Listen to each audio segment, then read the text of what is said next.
I'm so glad you're here listening to the Sustain Your Passion podcast. I'm Genesis, your host and business development expert.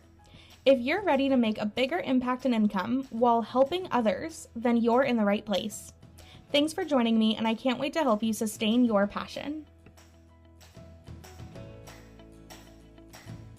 Hi, everyone. Welcome to this week's episode of the Sustain Your Passion podcast.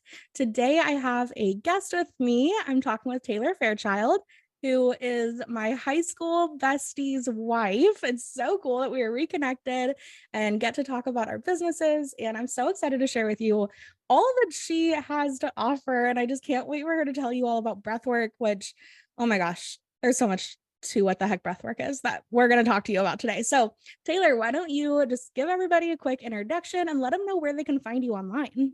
Okay, thank you. Thank you so much for having me, Genesis. I'm so nervous and so honored, all in the same breath. Yay! Hello, everyone. I am Taylor Fairchild, like she said. I am the creator of Imperfectly, or that's not my name, that's my group, Imperfectly Rooted. Yep. But my name is Imperfect Life Coaching. So you can find me at imperfect.life.coaching on Instagram. Awesome. Yay. Yeah. And Taylor is all about breathwork. So do you call yourself a breathwork coach, or what would you say your title is, and what do you do? Yeah. Okay. So I am a breathwork coach, and recently I have been learning that that really is its own category, because there is breathwork facilitators, there's just coaches, and then there's where I meet in the middle of a breathwork coach. So I am not just facilitating breathwork. I'm not just telling you, a different technique to do and then to work you through it. I am there helping you along the way. We go over the technique that's going to be best for you in that moment with what you're dealing with, whether it's crisis, whether it's anxiety, whether it's just trying to find motivation or facilitate joy or happiness. And then I stay in it with you. I'm not doing it myself, obviously, but I am there face to face with you. And then I'm helping you coach. I'm coaching you through it. I'm giving you different visualizations to picture different deep and sometimes challenging questions to ask yourself when you're in a place that only breath work can take you. So it is really a beautiful thing of two worlds colliding, of being a breath work coach. See, that's really cool. So coaching being the question and the guiding and really being present with the person and helping them use breath work to reach their goals. But then breath work is your modality or your method. Is that right? Yeah. It's yes and no. There's a lot of yes and no's with Okay. me. So yes, it is the modality, but no, because it's not the only one. So there's different somatic techniques, somatic practices. So rewiring, I combine it with that. I combine breath work with inner child work. I combine breath work with manifesting. There's so many different things that breath work goes hand in hand with in order to get the big changes, the big ahas, the big breakthroughs, the big transformations. So it's not just breath work itself. I think that is where some people kind of get a little bit held up when they hear that I'm a breath work coach. They're like, so you're just going to tell me how to breathe and then I breathe and that's it? And I'm like, well, no, then there's coaching. That's where the modalities, the different techniques and different information come in and just collide with your breath. And it just takes you to this completely new place. And it's so beautiful to be a part of and to guide and to watch. And it's just amazing. Yeah, absolutely. Well, as someone that has been through the bulk of your breathwork program at this point, I think I still have one more left. Mm-hmm. I can definitely attest to that. I remember after our first breathwork session, I was like, what the fuck just happened to me? And how did you do that? Because it was just all the emotions came flooding out that I didn't even know I needed to process, let alone that I had. And you were just like, yeah, keep going. And I was like, what are you doing to me? And by the end, I was sobbing. But I remember feeling also so much clarity, that mental fog that you can get into after something traumatic. It's that cleared. Yeah. So wild. Yeah. Breath work, it takes you out of your mind, which so many of us are thinking our way through our feelings, are thinking our way through our emotions and our traumas and our memories, and it drops you into your body because that's where it's stored. Your body's holding on to the memories, the emotions, the like it can like little words that were just randomly said by some person that either had significance in your life or had very little. Like it could be a commercial, it could be a TV show Yeah. that you saw. Your body is storing on to that. It's storing it and locking it away. And your breath opens up those doors that have been closed off for so long. And it is, yeah, like so many times I hear like first time people are like, what just happened? I'm like, that is how you communicate to your body, and your body's communicating to you, and those are your emotions. You're welcome. And Right. keep going. That you will hear me say that all the time. Like, don't give up, keep going. I know it's hard at first. Like, believe me, I was there. I Yeah. was absolutely there, and I kept going, and now I'm at where I'm at, and it's an amazing place to be. Yeah, absolutely. So tell me about the first time you tried breath work. Okay. Oh my goodness. The first time I tried breath work. So I had just lost my dad to stage 4 melanoma cancer. Before that, I was struggling with postpartum depression, postpartum anxiety, extremely intrusive thoughts, and not suicidal ideation, but like I couldn't even set my baby down in the bath without it just like flashing before my eyes, her little body like dropping in, her drowning. It was just like Um, debilitating. yeah. But I didn't know what I was dealing with. I did not know that demon that I was fighting. So I just kind of shoved it away, didn't deal with it. And the whole time my dad was fighting for his life, and that was the forefront. That was what we were at battle with, and that was my main thing. So that was kind of like going on inside, as well as watching my dad fight for his life. And when I lost him to cancer, that is when my life just totally hit a brick wall. I hit rock, like I thought I hit rock bottom. Oh, I had no idea. I had Oh no idea no. what rock bottom was until I lost Mm. my dad. And I had been in therapy for about 6 to 8 months at that point. Um, and I found myself just telling her what she needed to hear to get her to stop asking questions. I didn't want to talk about what I was feeling. I didn't even know what I was feeling. I was just like lost and numb and in just such a dark place. I no longer felt the will to live. I like even having this beautiful baby and this amazing husband, like lights out, life was dark, nothingness. And so I remember there was one day I just was like, something has to change. And that was the day that I found out I was pregnant with my second daughter. And I knew this body could not sustain life. Like this was a cold and dark and damp body, and that is not a body that a baby deserved to grow in. So I told my husband, I was like, something has to change. I had no idea what.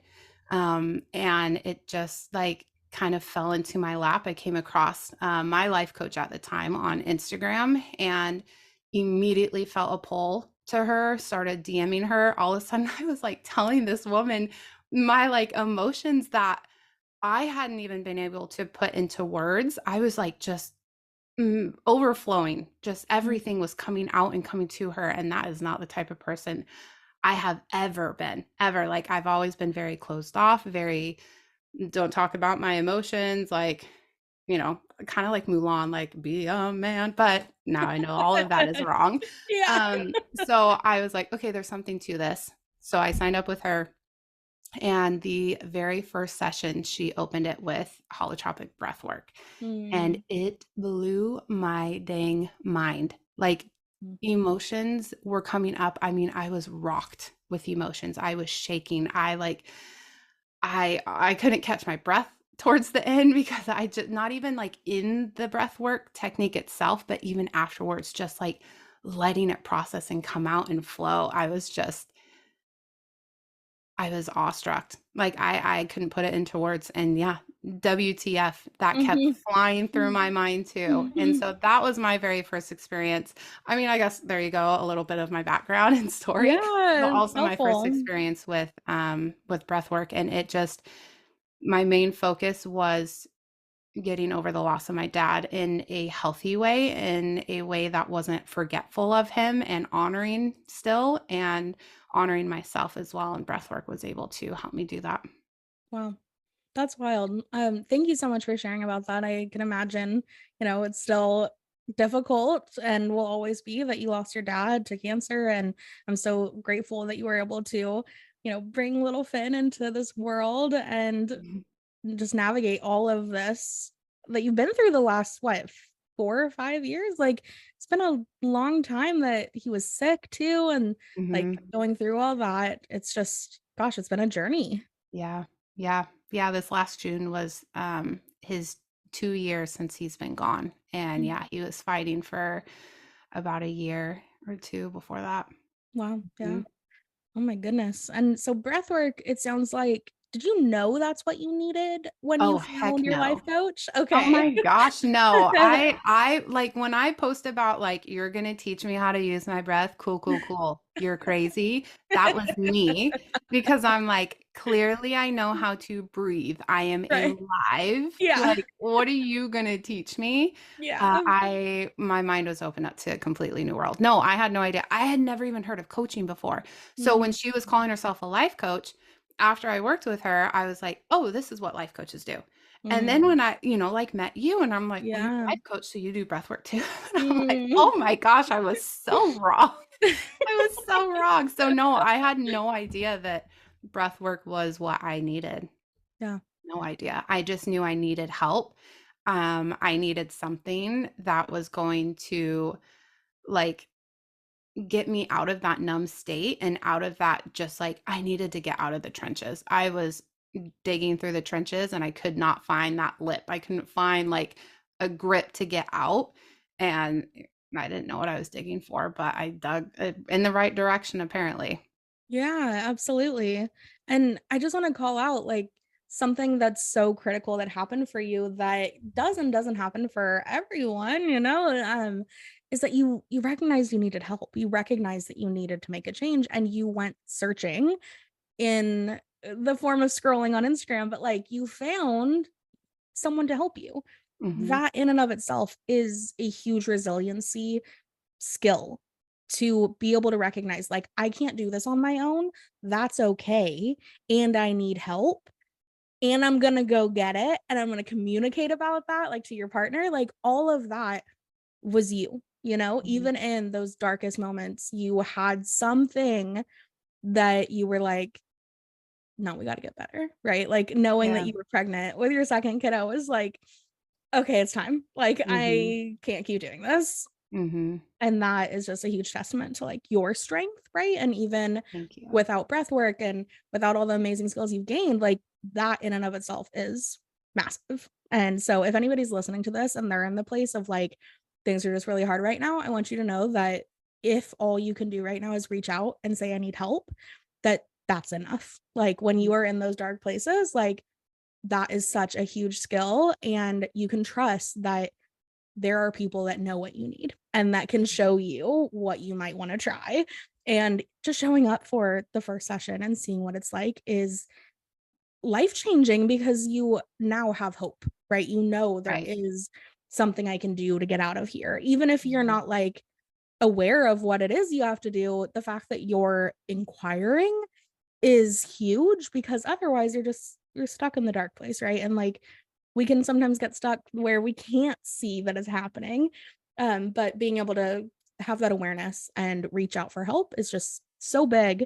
And it led you into this whole world of breath work. And now you're years later, like using these modalities that absolutely changed your life to now change other people's lives. And like I'm just thinking about my first session with you. I remember like I went into it being like, "Yeah, sure, like, let's see what you're doing," because we were trying to talk about your branding, and I mhm. was like, And my "Okay, niche statement. so" yeah, and I was like, "Okay, so let me see, like, why are you having so much trouble, like, talking about this as coaching," right? Because you were like, "But that's this whole, like, thing about breath," and I was like, "Well, sure, everybody breathes, everybody does mindfulness meditation, what are you talking about?" And then we get onto a call, and I'm like, "That was not coaching like I've ever experienced it before." And Mhm. from there, it was like, "Oh, yeah, it's because like, you help people, like, talk to their subconscious, Mhm. through their breath, which is like so cool. But also, do you know how that works? Like, how is it that our breath somehow can be so healing? I mean, there's my own personal thoughts and theories. Like, Yeah. obviously, science only can go so far, and Right. then it kind of dips more into like spirituality and just Sure. belief. Yeah. But to me, there is a door between your conscious and your subconscious. I could go on for hours about those two parts of your brain, Mhm. anyways. But for time, I'll get into it a little bit if you want, but I Cool. won't go into Yeah. everything. Okay. But when it comes to your breath, like I said earlier, it takes you out of that thinking brain and into the feeling brain. So out of your conscious, which is your thinking, and into the feeling, which is your subconscious. Like your conscious mind, it does not hold emotions there. Your subconscious does. Your Mhm. subconscious is also, a lot of us believe, like your nervous system, because Mhm. your nervous system is created from ages 0 to 7. Like you are in that that time where you're just a sponge and you're just absorbing everything, and it's like, who am I in relation to this? What, like fears of certain things are put in place to keep you safe. Anyway, so um a lot is stored there. A lot is stored there, and its whole purpose is to preserve the body, is to preserve you, is for survival, right? And so if there is like a traumatic event that happens, and your body and your brain know, like, now is not the time to process, we are not safe to process, it will store it away. And so your breath, like, it doesn't just open that door gently, it like swings that thing off of its hinges, Yeah. and you are in your feeling part of your brain. And to me, it also is getting you so deeply into your body that like you're no longer having to consciously think. Like your body's just kicking those emotions up, it's kicking those memories up of like, okay, we're creating safety with the breath, we're safe now, here, let's process this and move on. Like there's no more space to store this, get it out.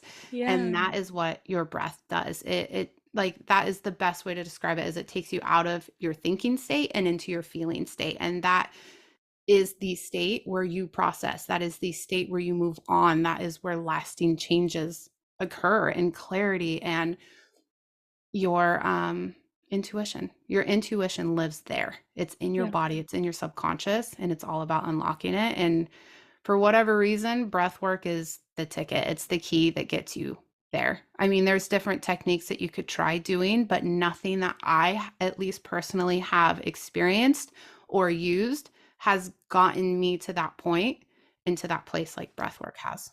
Yeah, same. And I feel like there's just like that visual is so accurate. I just picture um this sounds so goofy, but I just picture like my adult self kicking in the door of a Mhm. house and being like, "We're here to help our inner child. Where is she? Well, let's Yep. do some work."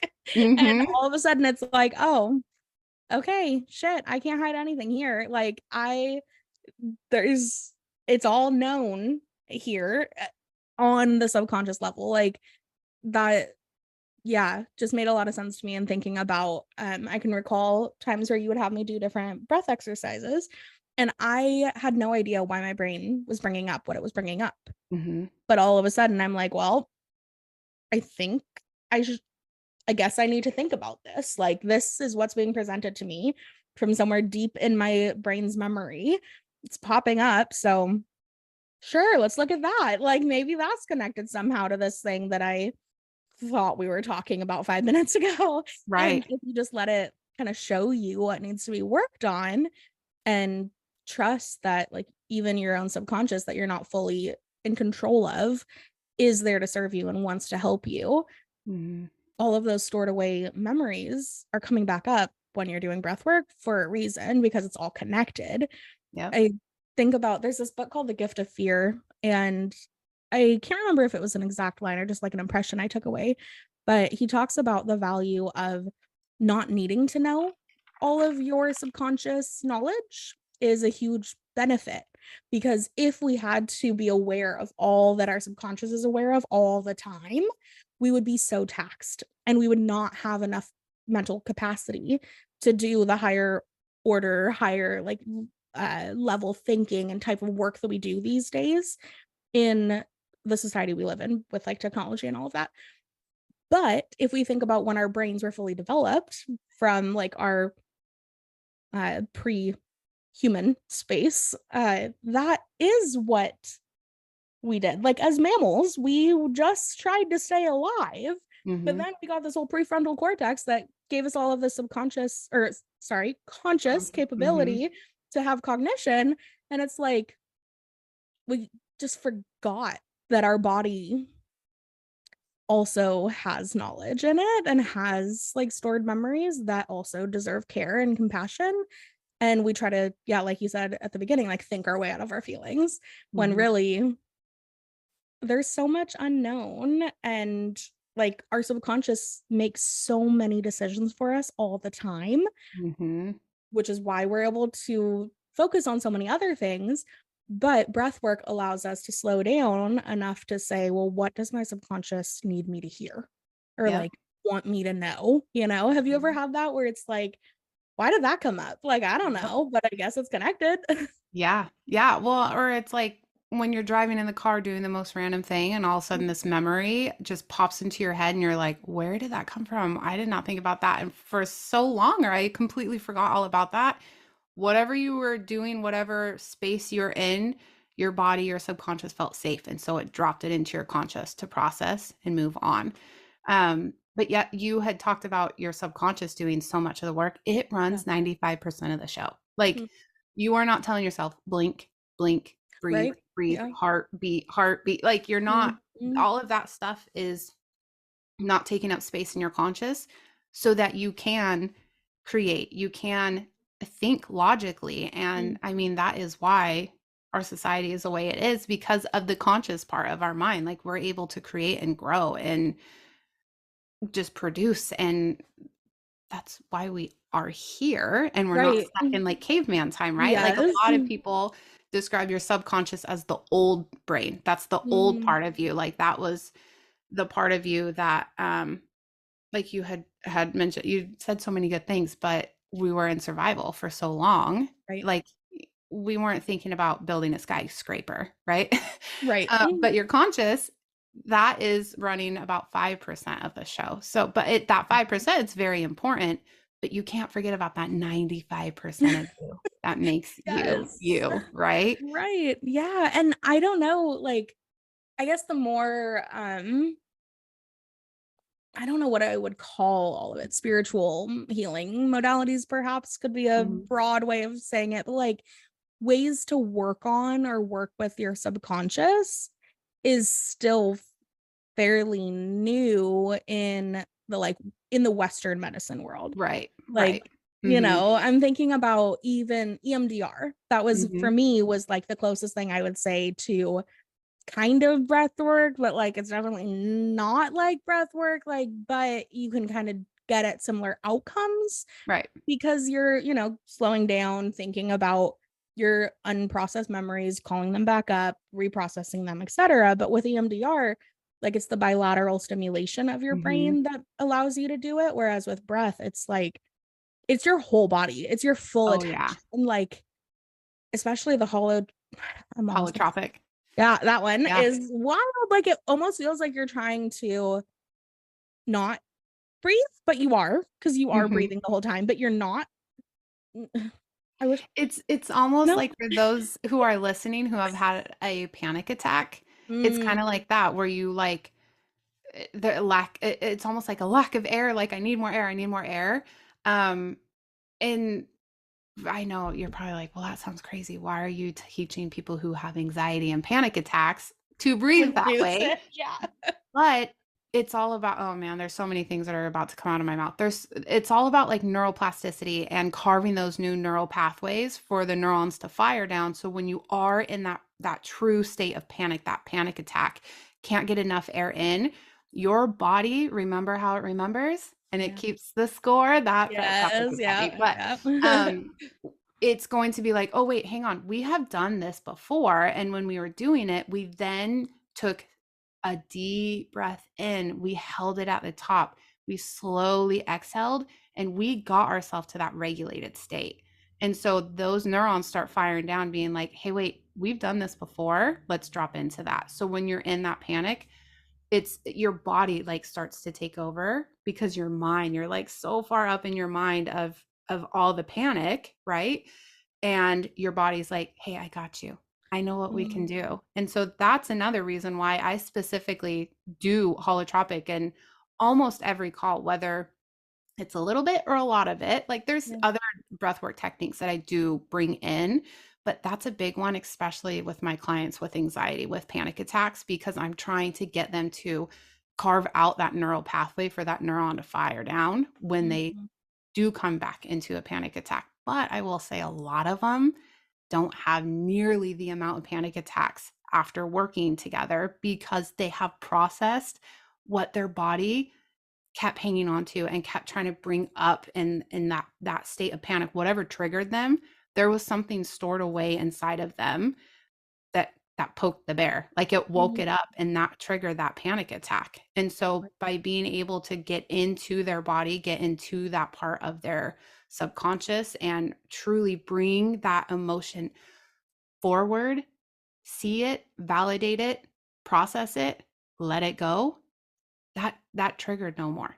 Like Mm, there's not, there's still triggers. There's still going to be triggers in your life, of course. And like memories are still going to be there. It's the emotional and physiological response that you're tied to that you cut when you truly, mhm. truly process and work through it. I feel like Yeah. you had a thought. You kind of like your head tilted like you had a thought when I was talking about the Oh, you're right. I I don't did, know. but I don't know what it is now. That's I'm okay. I thinking. kept I'm going. like, "Oh, what was it?" No, but that was just fascinating. Like, thank you for sharing that because it's it's wild to think about how little we actually have control over, Mhm. even within our own bodies. And Mhm. yet we don't trust that, like right now, like you said, we're not telling our hearts beat right now, right? We're Mhm. not saying, hey, kidney, like process my lunch or whatever. Like we're Mhm. not actively thinking about any of this. And our body is constantly working for us. And yet we don't slow down enough to let it teach us anything or like guide us or allow it to show us what we need to be thinking about. Instead, we're way more likely to feel a uncomfortable feeling or a negative thought or Mhm. a mean thought about ourselves or whatever and latch on to that as like truth that came out of our like thinking brain versus, oh, okay, this is a thought that came up, like we can just keep going the way that we disregard our body, Mhm. like, oh, it's okay that I, have a little bit of discomfort here, whatever. We do that all the time, but we have a lot harder time doing that to the thoughts we have, even though the thoughts are created because of all those memories that we can't even touch. Like we Yeah. can't typically touch unless we like very intentionally work with it. It's just so interesting how we do that, like as humans, Yeah. right? Like the way that we give weight to our thoughts over our physical sensations when Mhm. like 90% of the time you're probably actually safe that you're feeling any kind of like unsafe feelings, but emotionally and like interpersonally, you don't feel safe in the relationship or you're feeling loss or grief or sadness or things like that. That then it's like, yeah, like you said, you just don't have time to process it in the moment, but your body is still carrying it. Mhm. It's wild. Yeah. Interesting. It really is.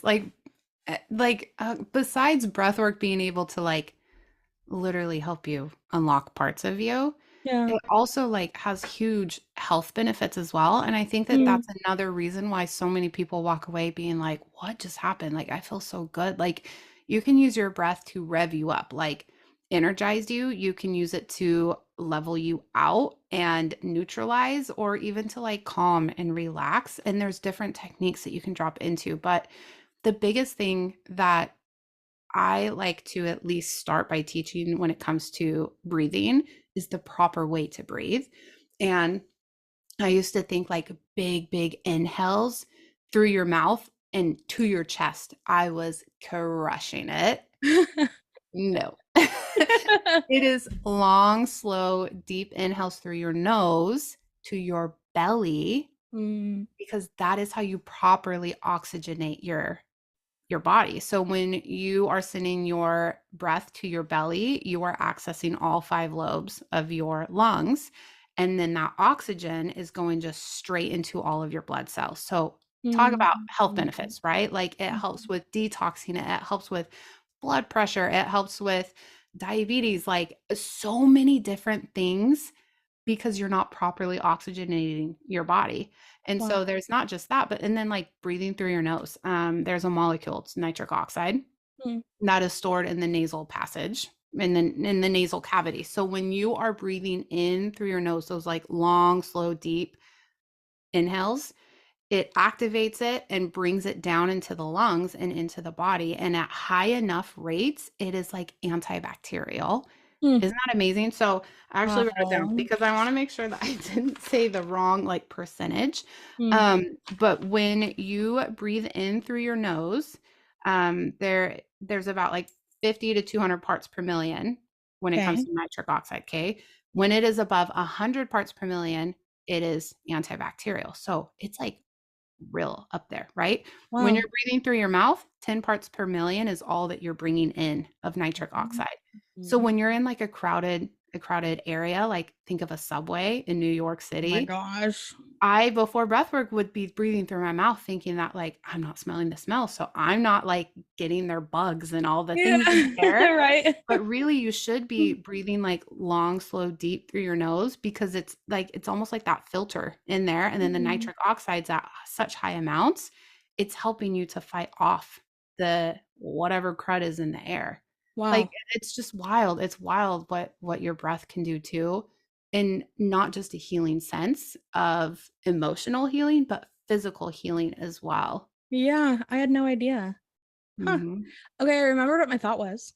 Okay, hit me. It was I never put together that in holotropic Uh-huh. breathing, the big deep breath you do at the end,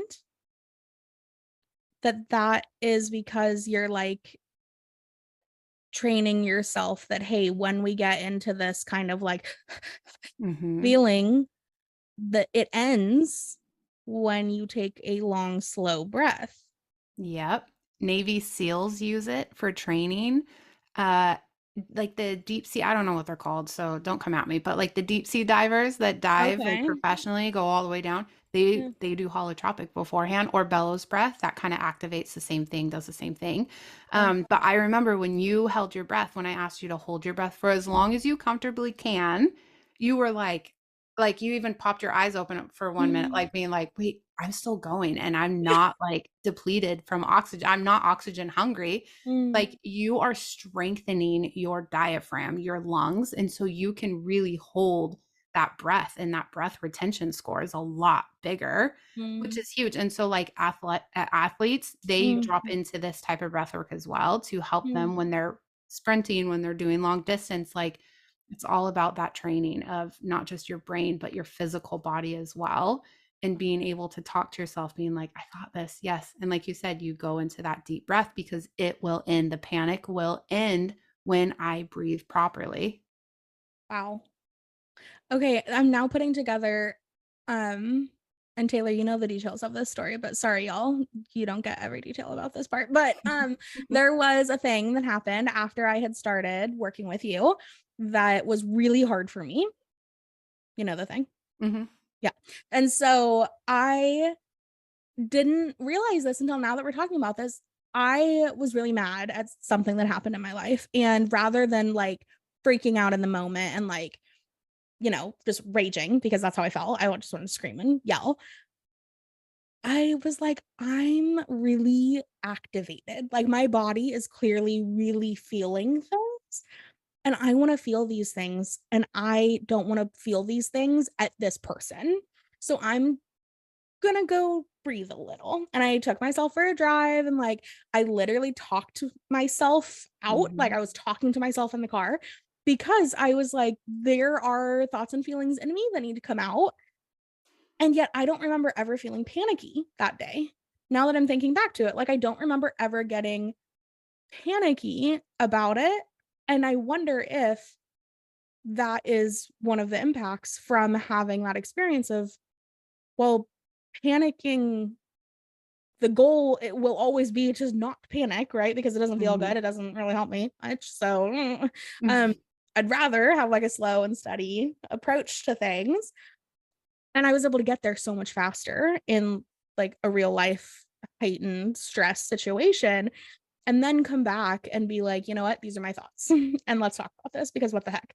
And I Mhm. was still able to address it, but not as a reaction in the moment. I was able to like feel the tension build and then decide what I wanted to do with it, versus maybe in the past I would have been more likely to just like react in the moment in that angry area of myself, which, you know, who knows if that's good or bad, but like I don't think would have been best for me and my relationship with that person at the time. So yeah, that just like all clicked for me that holy crap, Yeah. that Yeah. I Okay, think that's what happened. 2 thoughts came to my mind. So Yeah. 1, you were more in control because Mhm. you did the practices, you did the work. Like you were able to, like you said, not just react, like you were able to take a step back and be like, all right, I need a moment. And you went and you talked in the car, which 2, you connected to your voice, which is so powerful. Like I can't tell you how many times I tell my clients, like, go talk, go scream in a pillow. Oftentimes, emotions come out the same way they come in. Okay. Mhm. But when you are allowing yourself to feel the emotion, you are validating it, you're pulling it forward and like validating it. And then when you connect to your voice, that's how the emotion leaves the body. That's Mhm. how it comes out. Mhm. So you pulling yourself out was because you were in control and like your emotional capacity was so much bigger because you got rid of the crud. You got rid of the baggage that you've been hanging on to for years, like prior in the prior sessions, Mhm. so that you could take on this big weight that was just like dropped on your shoulders and process it in a healthy way. Like I'm just thinking of like a camel. I don't remember how the saying goes. The whatever that broke the camel's back. How does it go? Straw that Yeah, yeah, breaks yeah, the yeah. camel's So back, is it's that like the it? camel that has too many straws and the one Mhm. straw that was dropped on it broke its back. But if that camel would have been like starting to process and get rid of those straws and like unload the weight, that one straw wasn't going to break its back. It was just going to be another straw that it's like, all right, here's a straw. Now what am I going to do with this? Like how I react is up to me because I have choice, I have my voice, and I have that connection so deeply within myself that I know for a fact, like my choice, my birthright, my voice, my birthright. Like I'm going to use it and it didn't break its back. Like it didn't send it into overdrive, into overload. Yeah, that makes sense. That makes a lot of sense. And even thinking about like when I met with you during that like crisis of sorts, Mhm.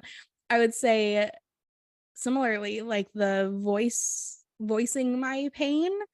I think you had me like crying, scream into a pillow kind of deal, Uh-huh. and you let me Uh-huh. mute myself on Zoom. Which anyone who, if you've ever thought like I'm not gonna sit and ugly cry on Zoom in front of somebody, like she will let you mute yourself, which is so nice. I was like, I need to go shut the windows of my bedroom. I need to make sure nobody hears me ugly cry like this. But I needed it. I needed it Mhm. so bad, and I don't think I've cried like that in like a long time. Like, I'm pretty sure I remember the last time because it was like another pretty big thing happened. And that was like 7 years ago.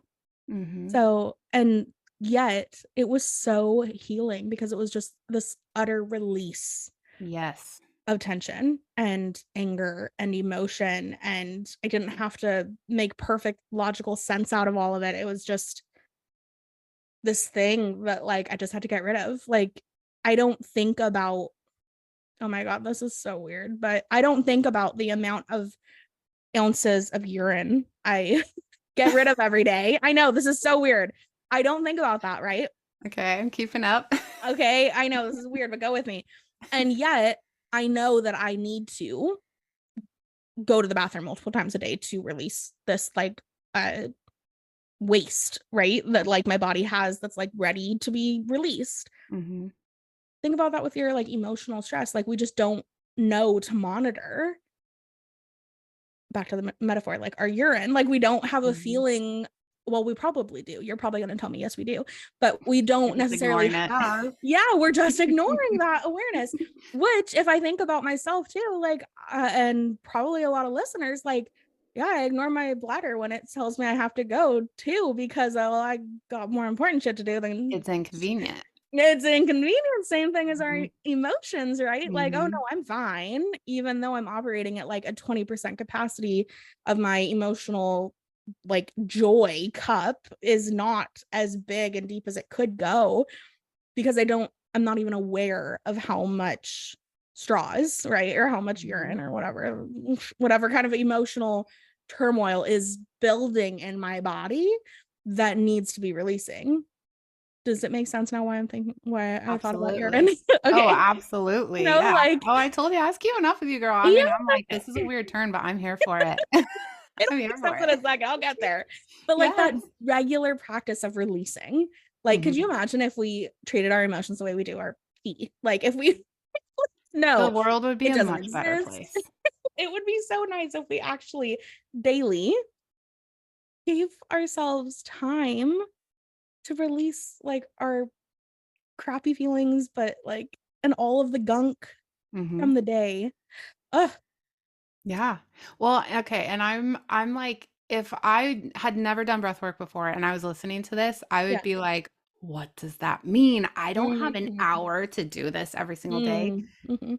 That's not like at the beginning, it does take longer. Like just think of forming a new hobby. Like you're going to practice a little bit longer, a little bit harder at the beginning until you get it down, until you know your technique, until you know how you ebb and flow with it, right? Same with processing your emotions. At first, it's going to be a little bit more breath work. It's going to be a little more intense. It's going to be more frequently.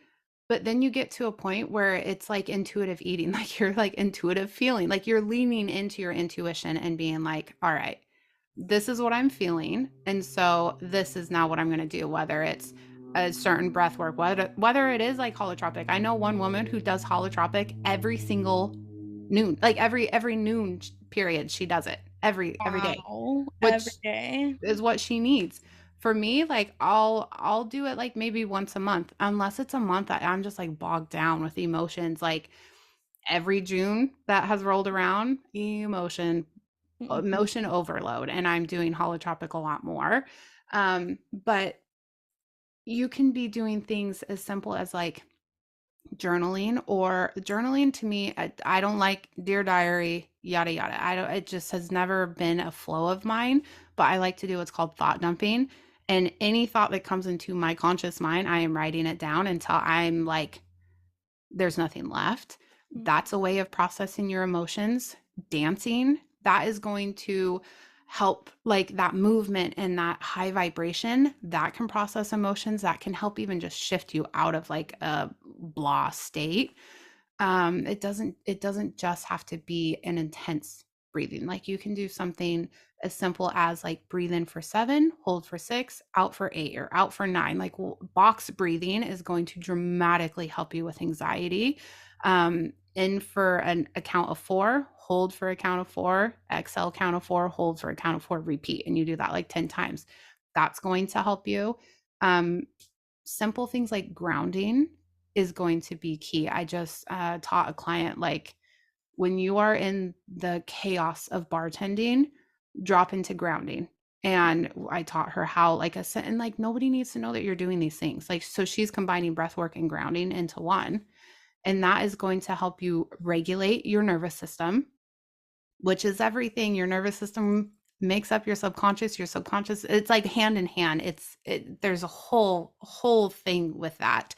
But validation is key, because Mhm. there are different parts of you. I don't care what you believe in, who you believe in.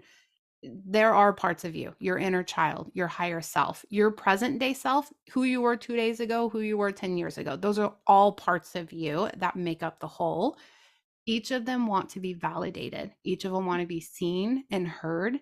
And each of them needs safety and care in order to thrive. When you are triggered, it's a part of you who is like sending warning signs, who is like red flags. We have been here, we have felt this. You got to get out of this so that X, Y, and Z doesn't happen. Like that is what a trigger is. And as I'm spinning off, trauma is not the event itself. Okay. Trauma is not the hard event itself.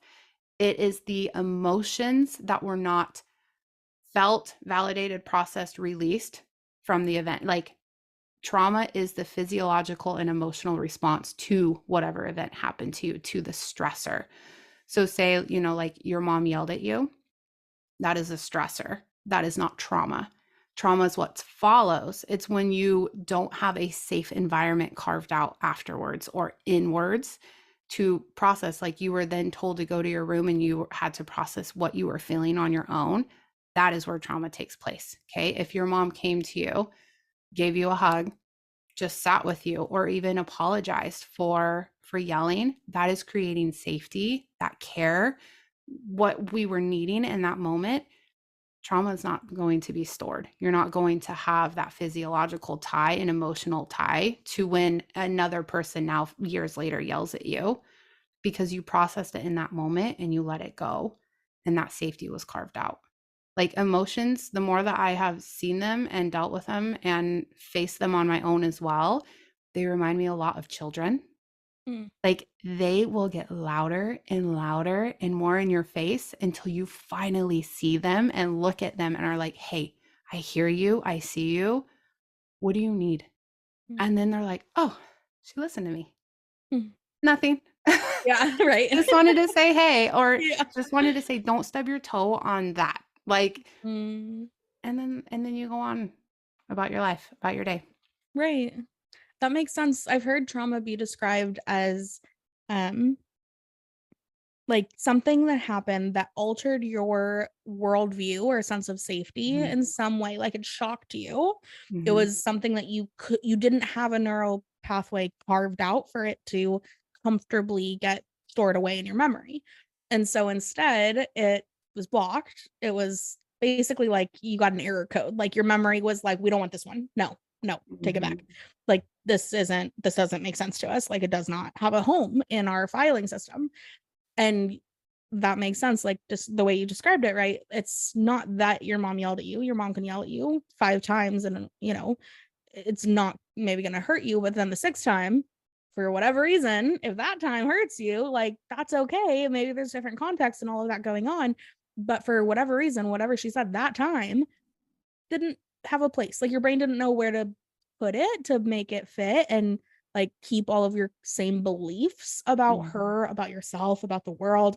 And so then it's stored away until sometimes something reminds you of exactly how you felt. mhm. And then that pops its head back up and be like, oh, yeah, I remember that didn't fit that time. So this one's not going to fit either. Yep, And and then you it's just not until described a you trigger. process it. Exactly, right? And then it's not Yep. until you process it and really dig deep to figure out where did that come from and then heal that, which that's the hard part, right? Like it's not Mhm, when you're 30 and someone yells at you that you remember in the moment, like, oh, my boss is yelling at me. This is because my mom yelled at me and I felt unloved as a kid. So, okay, like I'm not going to mhm, be upset that I'm, feeling bad right now. But no, instead, it's like you're panicking about your boss yelling at you when really it's because you feel like your mom doesn't love you in mhm, that moment, which how the heck are you supposed to walk around knowing all of that all the time if you don't pause and make time for your breath and your brain to tell you what it needs? Like, mhm. dang. Yeah, Okay, I have a question for you. yeah. What would you say is a good beginner way to get into breath work in general, or like making time for emotions in general? Just if somebody's listening to this and they're like, this breath work thing sounds cool. I know I need to like give more time and attention to my emotions. Where do I start? What would you say? Okay. What would I say? When it comes to doing breath work itself, especially at the beginning, it is vital to do it with someone who knows how to facilitate it safely, Mm.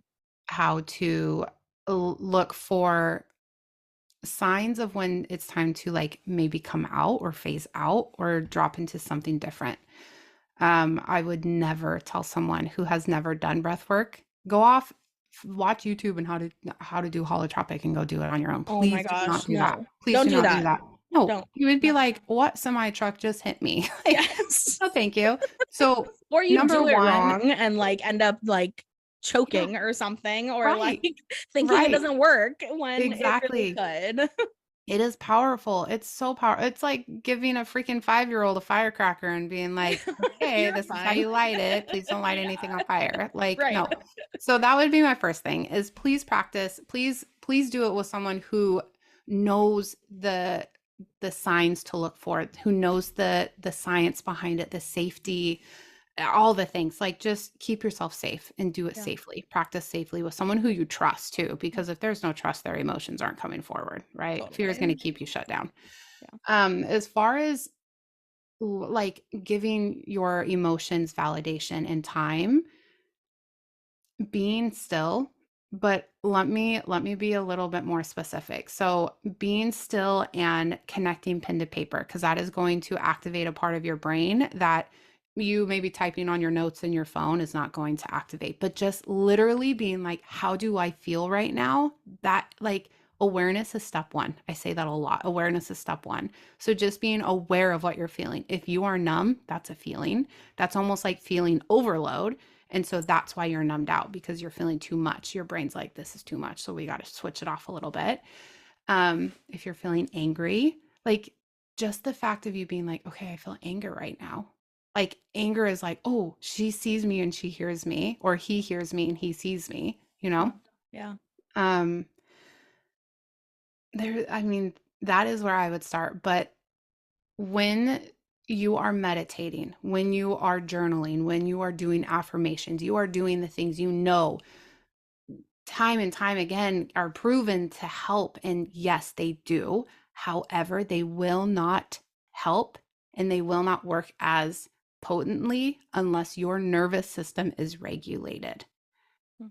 So that is why you practice breath work with a person who knows what they are doing, because that is going to be how you activate and regulate your nervous system. And then when you start dropping into that meditation, carving out that time for meditation daily, you're going to be like, oh, okay, this is how it's supposed to feel. This is how it works. Yeah. Because it can cause more harm than good when you're not regulated in the first place. But just pausing and saying, what am I feeling right now? That's going to be everything. That's going to be like your eye-opening ticket, because maybe you're feeling a few different things. Try digging down to the one core thing that you're feeling. Mm. Yeah.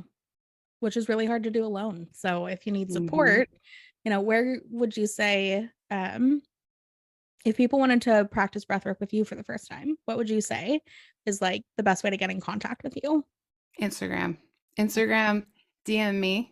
I mean, let me know, I heard you on Genesis's podcast. Like, let's get started and start talking there, because I offer a free 45-minute discovery call, because inside of that call, it's so important to me to let you see who I am and fill out like my vibe, my energy, and vice versa, because you got to be a match. You have like, if you're not a match when it comes to communication and how like your energy flows, it's going to be a little bit harder to get into. Not saying it's going to be impossible, but I mean, just like you have a match with your relationships, same, right? Yeah. So that is like establishing that trust, and if this is going to work for you or not. But then there's also always time to do breath work. Like I love to show you a little bit about breath work, whether like one discovery call, she just needed to be grounded. Like she just needed Mm. grounding. And that was what we did. Another one, she needed like to raise her vibration. We did that. Another one, we dropped into a little bit of holotropic because she just needed some clearing right then and there. So to be able to experience it firsthand, you're going to be able to feel if this is like in alignment for you, this is truly for you, and to move forward from there, I can help you with that. But I would say the best way is just DMing me through Instagram. Perfect. I love Drop into my that. DMs. Yeah, slide on in. That's so good because I feel like I kept thinking earlier when we were talking about holotropic, I was like, should we just like do it? Should we just show them?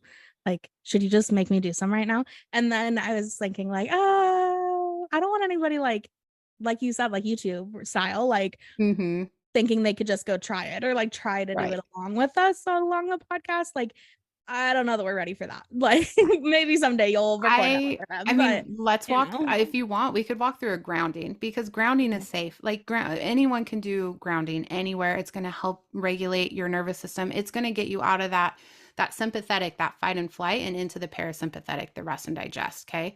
So, Yes. I mean, if you want, if you're open to it, Let's we do it. definitely I'm can do down. that. Yeah, Yeah, but let's end on holotropic, I would this. say let's Yeah.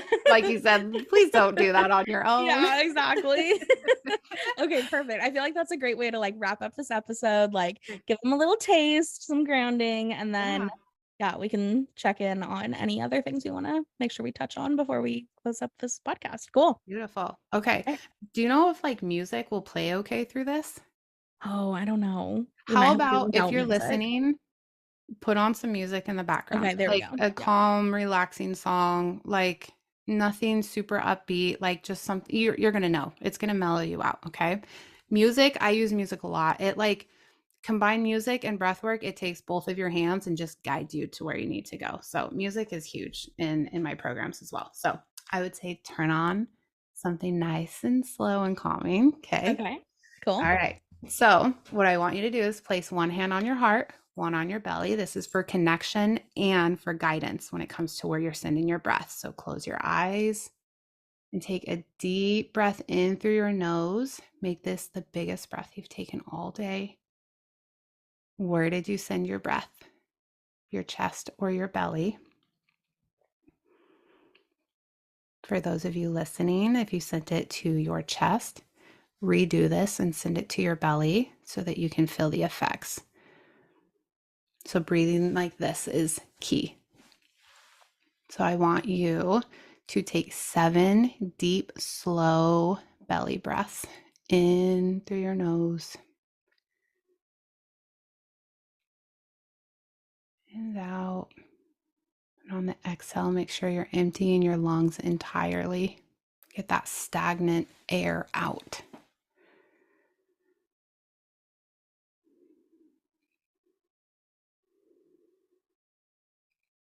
As you breathe, just melt into your breath, melt into your body. I want you to become aware of what you can hear.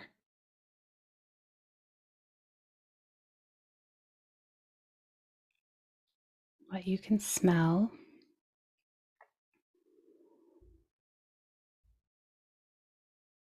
what you can taste.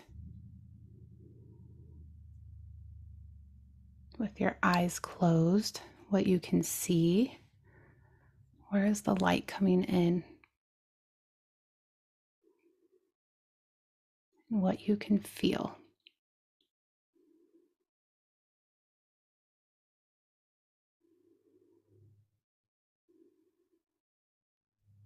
Now you take one deep breath in and out. And that is the simplest way to ground. I'm like ready for a little nap now. So relaxing. Thank you. I feel like You're you have the best welcome. voice for that. Like you definitely need to record some guided meditations.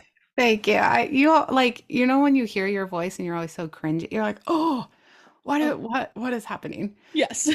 So thanks for the feedback. I get it. And I still like until I believe that my voice is meditation guiding worthy. It like always it makes me feel good. So thank you. I appreciate that.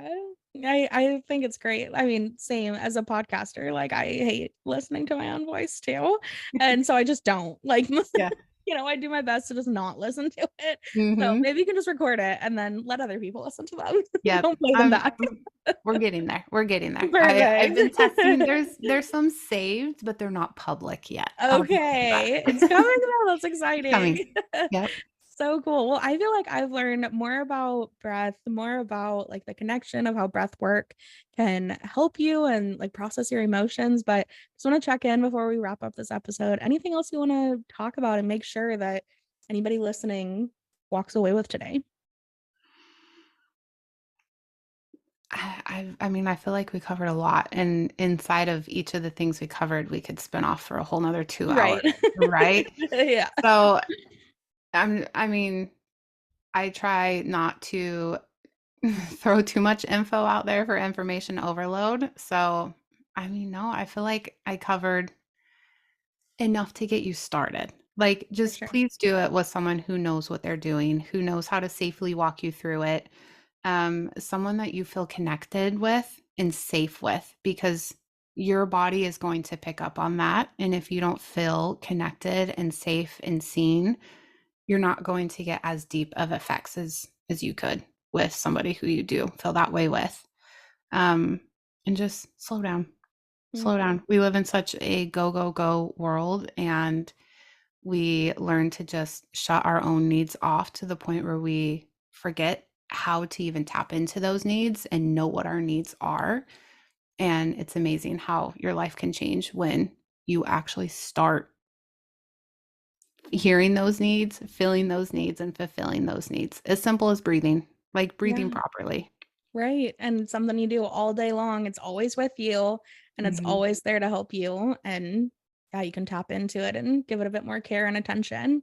Yeah, Oh, yeah, so cool. exactly. Exactly. And if you're needing more guidance, like we said earlier, please just send me a DM. I have one-on-ones, I have group going. Like, I just try to provide as much outlet, as much help as I can. And letting me know that you listened to this podcast, you heard me here and connected here. I'll give you a little something something for Very it. cool. Awesome. Thank you, Taylor, so much for sharing your wisdom and all of your guidance today. Thank you for letting me um, surprise you with guided meditation for grounding on the spot. I love that you were able to do that. So thank you. And everybody that's listening, go meet with Taylor because seriously, if you are even a little bit curious, like, why the heck not? Like it could change your life, or it could be that you talk to somebody for an hour of your life and you're fine. Like, but I bet it's going to change your life because I was such a skeptic and now I'm like, everybody should try it. Like, everybody. Well, thank you. Thank you so much, Genesis, for having me. And I so appreciate your time and for being brave enough to try it. Because, like you said, you're like, oh, I don't know about this. And you dove all in. Like, you didn't just do it, you like dove all in. And I so admire you for that. But thank you. Thank you for having me. Yeah, thank you so much. All right. Well, I will be back next week with another episode. But until then, take good care. Thanks, everyone. Bye.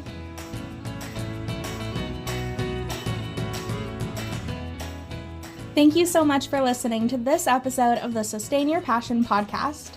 If this episode helped you gain a bit more clarity, courage, or confidence, please share it with your friends on social media or in a text. It would mean the world to me. Thanks in advance for sharing this episode. I hope you have a great week, and I'll talk to you soon.